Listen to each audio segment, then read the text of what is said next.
आज की वीडियो में हम चर्चा करेंगे इनकम टैक्स के कुछ ऐसे फॉर्म्स की जिसको यदि आप जमा करते हैं तो हो सकता है कि आपका टीडीएस ना कटे या टीडीएस यदि कटे भी तो कम रेट पे कटे। और इसके साथ साथ कुछ और आईटीआर फॉर्म्स की बातें करेंगे जिनके बारे में आपको जानकारी होना जरूरी है। तो सबसे पहले जैसा आप थंबनेल में देख पा रहे हैं कि कुछ ऐसे फॉर्म्स हैं कि उस फॉर्म्स को यदि आप जमा करेंगे तो टीडीएस आपका नहीं कटेगा। इस पर आगे चर्चा करने के पहले हम कुछ टीडीएस की बातें कर लें। यदि आपको इसके बारे में पता है तो अच्छी बात है, लेकिन ये उन लोगों के लिए है जिनको टीडीएस के बारे में पता नहीं। मैं कुछ ब्रीफ कर दूं जिससे कि आगे के वीडियो में कही गई बातें आपको ठीक से समझ में आ सके। टीडीएस मतलब tax deduction at source. TDS एक ऐसा मैकेनिज्म है कि यदि कोई पेयर है यानी कोई डिडक्टर है जो आपको पेमेंट करने के पहले उस पर अप्लीकेबल रेट जो टीडीएस का है वो टैक्स काट लेगा, उसके बाद ही पेमेंट करेगा। उदाहरण के तौर पर यदि आपका इन्वेस्टमेंट इक्विटी म्यूचुअल फंड या इक्विटी शेयर्स में है और आपको 50,000 रुपये के डिविडेंड मिलनी है तो आपको जो कंपनी है वो 50,000 पे करने के पहले जो अप्लीकेबल टैक्स रेट है, टीडीएस का रेट है 10%, वो काट लेगा, उसके बाद ही आपको पे करेगा। और इस केस में 5,000 रुपये काटेगा और 45,000 रुपये आपके खाते में जाएंगे। वो 5,000 जो रुपये आपका टीडीएस के फॉर्म में काटा वो इनकम टैक्स की वेबसाइट पर उसको अपलोड कर देगा, जिससे कि इनकम टैक्स को ये पता लग सके कि आपकी टोटल डिविडेंड की कमाई 50,000 रुपये है और उसमें से 5,000 रुपये टैक्स आपने पे करती है। अब समस्या ये होती है, जैसे हमने बताया कि 50,000 में से 10% काट लिया, 5,000 रुपये टैक्स कट गए, लेकिन उस कंपनी को ये पता नहीं है कि इसके अलावा भी कोई आपकी कोई और इनकम है या इनकम नहीं है। उन्होंने तो सरकार के प्रावधान के हिसाब से 10% ही टैक्स काटा है। हो सकता है कि आपकी आय के स्रोत कुछ और भी हों और पूरी आय मिला के आप 20% या 30% के स्लैब में आते हो।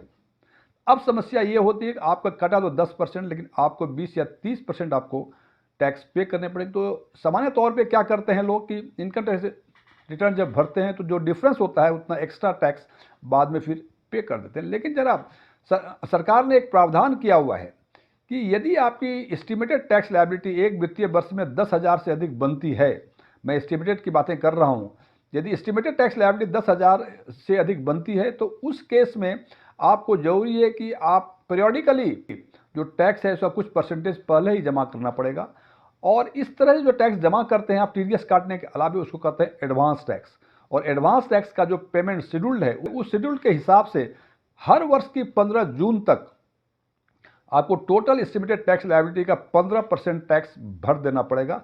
हालांकि ये इस एडवांस टैक्स में जो टीडीएस कटा है वो भी इंक्लूड होता है।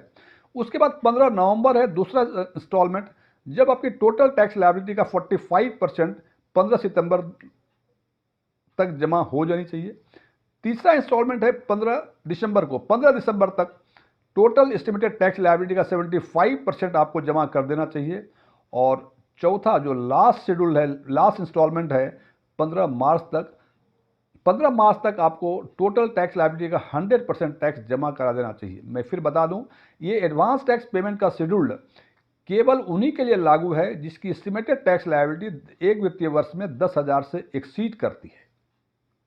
और इस एडवांस टैक्स में जो 15%, 30%, 45% बताया, इसमें जो आपको डिफरेंट पेयर्स ने जो टीडीएस काटे हैं वो भी कैलकुलेट करेंगे। उदाहरण के लिए जैसे 5,000 आपका डिविडेंड में कटा था और आपका को जमा करना है पूरे 15,000 रुपये फर्स्ट इंस्टॉलमेंट में, तो 15,000 में जमा करने तो 5,000 तो ऑलरेडी कट चुका है, रिमेनिंग 10,000 ही आपको जमा कर लेंगे। इसी हिसाब से हर इंस्टॉलमेंट को कैलकुलेट किया जाता है। अब हम चर्चा करेंगे उस फॉर्म्स की जिस फॉर्म्स के द्वारा आपका टीडीएस या तो ना कटे या कटे भी तो लोअर टैक्स रेट पे कटे। मैं डीएम झा, आप देख रहे हैं स्टॉन टैक्स मी चैनल। यदि इस वीडियो से आपको कोई नई जानकारी मिले या आपको ये वीडियो अच्छा लगे तो वीडियो को लाइक करें, अपने फ्रेंड्स के साथ शेयर करें, कमेंट बॉक्स में यस लिखें। और यदि लगे कि इस वीडियो में ऐसी कोई नई जानकारी नहीं है जो आपको पहले से नहीं पता थी या ये वीडियो ही आपको पसंद ना आया हो तो कमेंट बॉक्स में जाकर नो लिखें। और यदि आपकी रुचि बैंकिंग, इन्वेस्टमेंट, खासकर म्यूचुअल फंड इन्वेस्टमेंट और डायरेक्ट टैक्सेशन में है और अभी तक आपने मेरे चैनल को सब्सक्राइब नहीं किया है तो आप मेरे चैनल को सब्सक्राइब करें और ऑल बटन पर क्लिक करें ताकि हमारे सभी नए वीडियो की नोटिफिकेशन आपको लगातार मिलती रहे। इसमें सबसे पहला है फॉर्म 13। हो सकता है आपने ये फॉर्म का नाम पहली बार सुना हो या हो सकता है आपने पहले भी इसके बारे में सुना हो। फॉर्म 13 एक एप्लीकेशन है जो एसएससी की तरफ से एसेसिंग ऑफिसर को रिक्वेस्ट किया जाता है कि उसकी इनकम इतनी नहीं है जिस पर कि टीडीएस कटे या टीडीएस कटे भी तो कम रेट पे कटे। इसके लिए एसएससी को, यानी जिनको इनकम टैक्स पे करना होता है, उनको ट्रेसेस, TRACES, ट्रेसेस जो इनकम टैक्स की वेबसाइट पे मिलेगा आपको, वहाँ जाके आप रिक्वेस्ट लॉज करें, और रिक्वेस्ट लॉज करने के समय आपको कुछ डॉक्यूमेंट अपलोड करने होते हैं जो ये जस्टिफाई करता है कि आपका टीडीएस या तो ना कटे या लोअर टैक्स पे कटे। जैसे फॉर एग्जांपल, यदि आपकी इनकम कम है तो उसका जो डॉक्यूमेंट है वो अपलोड करें, और असेसिंग ऑफिसर जो आपके एरिया का होगा, आपके पिछले आईटीआर को देख के और जो डॉक्यूमेंट आपने अपलोड किया है, दोनों को देखते हुए वो निर्णय लेगा कि क्या आपको नील टैक्स या लोअर टैक्स का सर्टिफिकेट दिया जा सकता है। यदि उनकी नज़र में ये लगता है कि आपका लोअर टैक्स या लोअर टीडीएस या नील टीडीएस कटना चाहिए, तो वो आपको सर्टिफिकेट इशू कर देगा। अब सवाल ये है कि आपको डिफरेंट सोर्स से इनकम आ रहे हैं, कई जगह आपके पेयर हैं, कई जगह आप काम कर रहे हैं, तो आप उस सर्टिफिकेट को अपने ट्रेसेस के वेबसाइट पर अपलोड कर दें, और उसके बाद जो भी डिडक्टर हैं, यानी जो आपको पेमेंट कर रहा है, उनके पास जाएं और उनको बताएं कि हमें इनकम टैक्स ने लोअर टीडीएस या नील टीडीएस काटने का सर्टिफिकेट दिया हुआ है। तो वो डिडक्टर या जो पेयर जो होगा, वो ट्रेसेस की वेबसाइट पर आपके बात को वेरीफाई कर लेगा, और उस सर्टिफिकेट में या तो लोअर टीडीएस या नील टीडीएस जो भी आदेश दिया गया होगा, उसके हिसाब से ही टीडीएस आपका काटेगा। और इस हिसाब से कह सकते हैं, यदि आपकी इनकम कम है तो फॉर्म 13 यदि अपलोड करेंगे आप ट्रेसेस पे, तो आपके शायद टीडीएस ना कटे, या टीडीएस कटे भी तो लोअर रेट पे कटे। दूसरा फॉर्म है फॉर्म 15G और 15H। ये दोनों ही फॉर्म एक सेल्फ डिक्लेरेशन है, जिसमें यह डिक्लेयर किया जाता है कि हमारी इनकम उतनी नहीं है जिस पर कि कोई टीडीएस कटना चाहिए या कोई टैक्स कटना चाहिए, और ये जब आप सबमिट करेंगे तो उसके बाद से कोई टीडीएस इस पर नहीं कटेगा। अब सवाल इस पर यह है कि 15G किसके लिए है, 15H किसके लिए है। 15G है अदर देन सीनियर सिटीजन, यानी जिनकी उम्र 60 साल से कम है, अपना सेल्फ डिक्लेरेशन 15G जमा करेंगे, और जिनकी उम्र 60 साल या उससे अधिक है, वो सेल्फ डिक्लेरेशन 15H के फॉर्म में जमा करेंगे। अब सवाल ये है कि ये कहाँ जमा किया जाए। यदि आप नौकरी करते हैं तो क्या 15G 15H आप जमा कर सकते हैं? यहाँ आप बिल्कुल जमा नहीं कर सकते हैं, बिकॉज जो आपका एम्प्लॉयर है, जहाँ नौकरी करें जो आपका एम्प्लॉयर है, वो जो सैलरी इनकम है उसके हिसाब से यदि आपके टीडीएस कटने होंगे तो टीडीएस काटेगा, नहीं कटने होंगे तो टीडीएस नहीं काटेगा। तब अगला सवाल है कि आखिर 15G और 15H कहाँ जमा किया जाता है। फ्रेंड्स, आपके कई सारे जगह इन्वेस्टमेंट होते हैं। उदाहरण के तौर पे बैंक में है, पोस्ट ऑफिस में है, आपके शेयर्स में है, आपके इक्विटी म्यूचुअल फंड्स या म्यूचुअल फंड्स में है। तो जहाँ जहाँ आपके इन्वेस्टमेंट हैं, वहाँ आप 15G या 15H जो भी आपके लिए एप्लीकेबल है, वहाँ ये फॉर्म जमा कराना होता है। और जिस समय से ये फॉर्म जमा कराते हैं, उसके बाद जो आमदनी होगी और उस पर जो एप्लीकेबल टीडीएस होगा, वो टीडीएस नहीं कटेगा। लेकिन ये टीडीएस नहीं कटने का मतलब ये नहीं है कि आपकी जिम्मेदारी मुक्त हो गई। जब फाइनेंशियल ईयर के अंत में इनकम टैक्स रिटर्न भरेंगे तो सारी इनकम जोड़ के जो भी आपको एक्स्ट्रा टैक्स देना पड़े या रिफंड होगा, उसके हिसाब से होगा। टीडीएस नहीं कटने का मतलब नहीं है कि आपको टैक्स नहीं देना पड़े। अब सवाल है कि ये 15G 15H और इसके पहले जो चर्चा की फॉर्म 13 की, इसको कब सबमिट किया जाए। फ्रेंड्स, सामान्य तौर पे फाइनेंशियल ईयर स्टार्ट होता है तो फाइनेंशियल ईयर के शुरू में इसको जमा कर दें, सो दैट कि पूरे फाइनेंशियल ईयर आपका टीडीएस नहीं कटे या लोअर रेट पे कटे। लेकिन यदि आप भूल गए, फॉर एग्जांपल शुरू होते ही आप यदि जमा नहीं कर सके, बीच में याद आया, तो जब से आप जमा करेंगे उसके बाद से जो भी टीडीएस काटने की बारी आएगी, उस पर यह फॉर्म जमा होने के बाद टीडीएस नहीं कटेगा। ये ऑफलाइन और ऑनलाइन दोनों तरह से ही सबमिट किया जा सकता है। तो आपने ये देखा कि फॉर्म 13, फॉर्म 15G और 15H, इन तीनों फॉर्म को यदि जमा करते हैं रेस्पेक्टिव इंस्टीट्यूशंस के पास, तो आपके या तो टीडीएस नहीं कटेंगे या टीडीएस लोअर रेट पे कटेंगे। इसके अलावा 2-3 फॉर्म और हैं, फॉर्म 16, फॉर्म 16A और फॉर्म 26AS।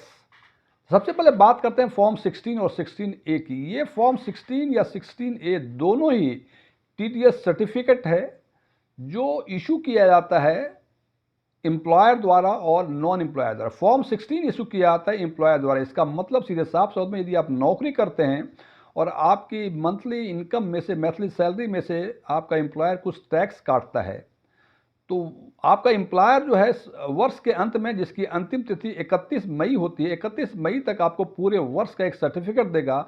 उस सर्टिफिकेट में 2 पार्ट होते हैं। पहले पार्ट में, पार्ट ए में आपका नाम, पता, एड्रेस, पैन नंबर आदि का डिटेल होता है, और पार्ट बी में आपकी कितनी इनकम पूरे वर्ष में ही हुई और कितना टीडीएस काटा गया, ये इसका जिक्र होता है। ये मैं फिर बता रहा हूँ, फॉर्म 16 केवल एम्प्लॉयर द्वारा इशू किया जाता है। लेकिन यदि आपकी नौकरी करने के अलावे कोई और भी इनकम है या कि आपकी नौकरी की इनकम नहीं है, कोई दूसरी तरह की इनकम है, तो उस केस में जो भी आपको पेमेंट देता है, जो पेयर है आपका, वो फॉर्म 16A सबमिट करेगा। इसका मतलब नॉन सैलरी जो पेमेंट होता है आपको, उसके लिए फॉर्म 16A मिलती है और सैलरी के लिए आपको फॉर्म 16 मिलती है, जिसमें मैं फिर बता दूं, जिसमें आपका कितना सैलरी या कितना इनकम हुई है, उस पर कितना टीडीएस काटा है, इसका जिक्र होता है।